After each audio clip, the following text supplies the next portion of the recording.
존경하는 국민 여러분, 오늘 저는 한 군인의 이름을 그리고 그가 겪어야 했던 처절한 고난을 여러분 앞에 밝히고자 합니다. 그 이름은 바로 노은결 해군 소령입니다. 노은결 소령은 22개월 동안 국방부 근무지원단 해군 의장 대장을 지내며 대한민국의 군복을 당당히 입은 장교였습니다. 국군의 얼굴이자 자존심을 대표하는 자리에서 그는 늘 진실하고 성실하게 임무를 수행했습니다. 그러나 그가 겪은 이후의 길은 정의와 진실을 믿는 사람이라면 누구나 분노하지 않을 수 없는 불의의 연속이었습니다. 1. 시작은 너무도 사소해 보였던 순간. 노 소령은 자신이 거주하던 바다마을 아파트 그리고 인접한 해군 호텔에서 군 고위 인사의 이상한 모습을 목격했습니다.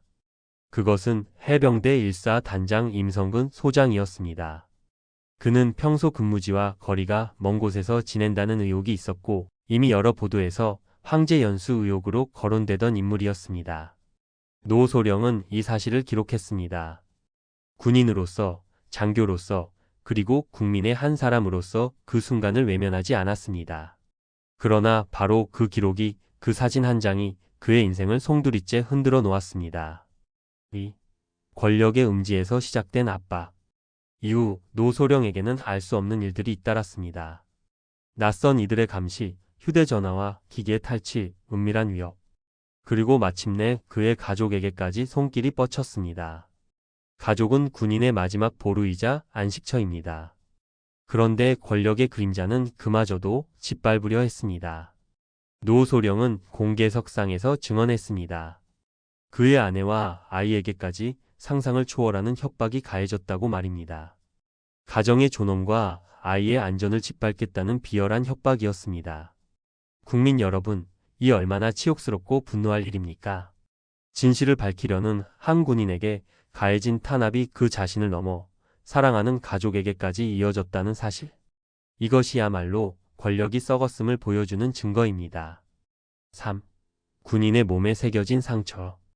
2024년 10월 23일 용산 국방부 병영생활관에서 노 소령은 의문의 폭행을 당하고 추락해 큰 부상을 입었습니다.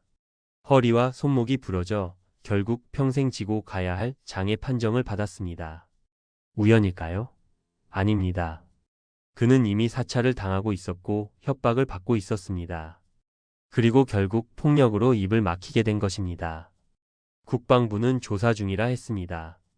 그러나 시간이 지나도 명확한 진상은 드러나지 않았습니다. 피해자는 병상에 누워있고 가해자는 어디에도 이름조차 드러나지 않았습니다. 4. 윤석열 정권의 잔재. 윤석열 정권은 이미 국민의 심판을 받았습니다. 그러나 그 정권을 지탱했던 끈아풀들은 여전히 군과 권력기관 곳곳에 남아 있습니다. 그들은 정의를 입에 올리지만 뒤로는 은폐와 탄압으로 진실을 짓밟습니다. 노은결 소령 사건은 단지 한 개인의 고난이 아닙니다. 이것은 윤석열 정권의 부패한 그림자가 아직도 군 내부에 도사리고 있음을 보여주는 상징입니다. 진실을 말한 자를 침묵시키고 가족까지 위협하며 부상을 입혀 장애를 남긴 사건. 이대로 넘어간다면 우리 군은 결코 국민의 군대일 수 없습니다. 5. 우리가 지켜야 할 것.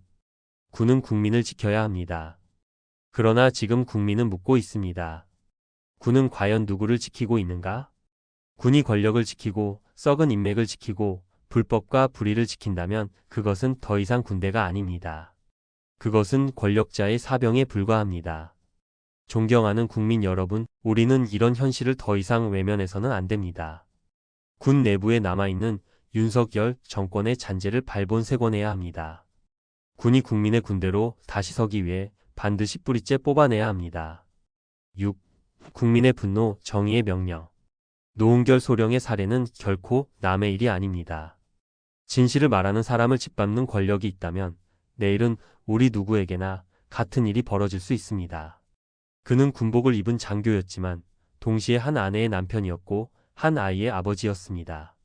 그 가족까지 협박을 받았다는 사실은 우리 모두의 분노를 일으켜야 마땅합니다. 7. 끝까지 밝혀내겠습니다. 저는 오늘 이 자리에서 국민께 약속드립니다. 노은결 소령 사건을 반드시 끝까지 추적하고 밝혀내겠습니다. 가족까지 위협한 자들, 진실을 덮으려 한 자들, 폭행과 추락을 은폐하려 한 자들, 그 누구도 역사의 심판을 피하지 못하게 하겠습니다. 윤석열 정권의 잔재, 그 썩은 뿌리를 도려내야만 대한민국은 진정으로 민주주의와 정의 위에 설 수 있습니다. 8. 국민 여러분과 함께. 존경하는 국민 여러분, 이 싸움은 노은결 소령 혼자의 싸움이 아닙니다. 저 혼자의 싸움도 아닙니다. 이것은 바로 국민 여러분의 싸움입니다. 진실과 정의를 위해, 우리 아이들의 미래를 위해, 그리고 다시는 군대가 권력자의 하수인이 되지 않도록 하기 위해 우리는 함께해야 합니다. 발본색원해야 합니다. 숨은 자들을 드러내야 합니다. 그리고 역사의 이름으로 단죄해야 합니다. 국민 여러분, 오늘 저는 무겁지만 반드시 전해야 할 진실을 말씀드렸습니다. 노은결 소령 사건은 단순한 개인의 불행이 아니라 권력이 진실을 어떻게 짓밟는지, 윤석열 정권의 잔재가 아직도 군 내부에 어떻게 뿌리내리고 있는지를 보여주는 거울입니다. 우리는 결코 포기하지 않을 것입니다. 정의는 언젠가 반드시 승리할 것입니다. 그리고 그날 국민의 군대는 다시 당당히 국민을 바라볼 수 있을 것입니다. 감사합니다.